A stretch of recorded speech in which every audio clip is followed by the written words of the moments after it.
اللہ ताला की मदद व नुसरत। बयान करते हैं कि मुलाजमीन में हारून रशीद की एक जमात ने उसको इतला दी कि उन्होंने डाकुओं में से 10 शख्सों को गिरफ्तार कर लिया है। आप उनके बारे में हमें क्या हुक्म देते हैं? खलीफा हारून ने उनको हुक्म दिया कि वो लोग डाकुओं को उनके पास भेज दें। चुनाचे एक जमात उनको लेकर खलीफा की खिदमत में चली। इत्तफाकन उनमें से एक आदमी रास्ते से भाग गया। उन सिपाहियों को सख्त रंज और तकलीफ हुई और उन्होंने कहा, अगर हम आदमियों को लेकर खलीफा के पास जाएंगे तो वो कहेगा कि बेशक तुम लोगों ने एक आदमी से माल ले लिया और उसको छोड़ दिया, वो हमको सज़ा देगा। बेहतर यही है कि उसकी जगह एक आदमी रास्ते से पकड़ लें।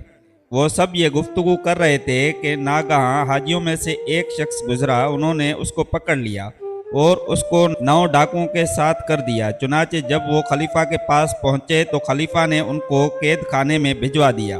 बस कारकुनाने जेल ने उनको एक मुद्दत तक कैद रखा। उसके बाद दारोगा ने उन कैदियों से कहा, क्या तुम लोगों के अजीज़ों और अहबाबों में से कोई ऐसा शख्स नहीं जो खलीफा की यहाँ तुम्हारी सिफारिश करे? उन्होंने कहा, हाँ। फिर उन्होंने अपने अजीज़ों और अहबाबों के पास आदमी भेजा। चुनाचे उन्होंने हर कैदी के तरफ से 10,000 दरहम खलीफा को दिया।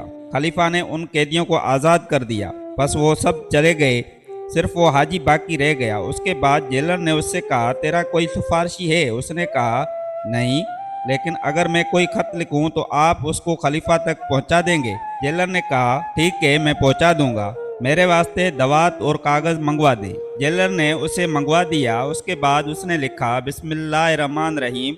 बंदा जलील के तरफ से रब्बे जलील के जानिब मखलूक बंदों के जुर्म और गुनाह में तेरे बंदे सिफारिशी हैं। उन्होंने खलीफा के पास उनकी सिफारिश की और खलीफा ने उनको छोड़ दिया। मैं जेल में तन्हा बाकी रह गया हूँ। ए मेरे रब, तू मेरा गवाह है और मेरा सिफारिशी है, और मैं वो बंदा हूँ जिसने गुनाह नहीं किया। जेलर ने उससे कहा, मैं इस खत को खलीफा तक पहुँचाने पर कादिर नहीं हूँ। तुम गौर करके बताओ कि इस खत को किस मकाम में रख दूं? कैदी ने उसे कहा, अच्छा, इसको जेल की छत पर रख दो।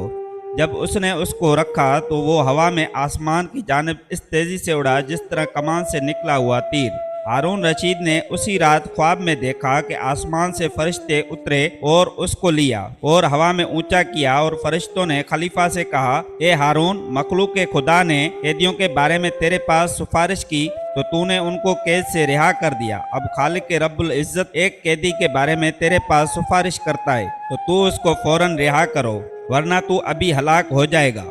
खलीफा डर कर ख्वाब से बेदार हुआ और दारोगा जेल को बुलाया। उससे कहा, तेरे पास कैद खाने में कौन है? उसने खलीफा से किस्सा बयान किया। खलीफा ने उससे फरमाया, उसको फौरन मेरे पास हाजिर करो। चुनाचे जब जेलर ने उसको खलीफा के सामने हाजिर किया तो खलीफा ने उस कैदी के सामने कुछ हलवा पेश किया और खुद उसके मुंह में लुकमा देने लगा, हत्ता कि वो आसूदा हो गया, और हुक्म दिया कि इस कैदी को हमाम में ले जाओ। खलीफा ने उसके लिए चमकदार उम्दा लिबास का हुक्म दिया और उसको 70 सवारियां और 70 गुलाम व लोंडियां अता की, और मुनादी को हुक्म दिया कि वो पुकार दे कि जो शख्स मखलूकात के जरिए सिफारिश चाहता है वो 10,000 दिरहम देता है और रिहाई पाता है, और जो शख्स खालिक के जरिए सिफारिश तलब करता है उसके लिए हारून रशीद के जानिब से ये बदला है। अगर आपको हमारी वीडियो पसंद आई हो तो लाइक सब्सक्राइब ज़रूर करें और अपने दोस्तों और अहबाबों के साथ ज़रूर शेयर करें। शुक्रिया।